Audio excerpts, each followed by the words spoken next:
இது வந்து தமிழ்நாடு மட்டும் இல்ல, எனக்கு கனடால இருந்து கூட போன் வந்தது. எல்லோரும் வந்து என்னோட உடல்நிலை, அதாவது எல்லாரும் ஒரு தப்பான ஒரு கருத்தை வந்து பரப்புனாங்க.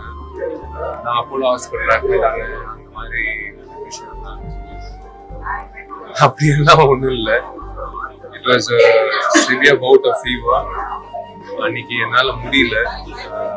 பட் இருந்தாலும் இத்தனை வருஷம் கழிச்சு படம் வருது, சுந்தர் சாரோட பார்க்கும்போது அந்த ஃபங்க்ஷனை மிஸ் பண்ணக்கூடாதுன்றதுக்காக நான் போய் எப்படியாவது உட்காந்து முடிஞ்ச அளவுக்கு என்னால உட்காந்து நான் அந்த ஃபங்க்ஷன் அட்டென்ட் பண்ணேன். there is no problem regarding my health.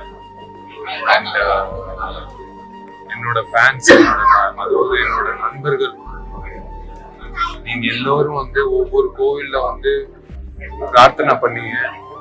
நீங்க எல்லோருக்கும் நான் வந்து கடமைப்பட்டிருக்கேன். உங்களுக்கு எல்லோருக்கும் நான் வந்து 2 கையோட கை கோர்த்து நான் வந்து வணக்கத்தை தெரிவிச்சுக்கிறேன், நன்றியை தெரிவிச்சுக்கிறேன்.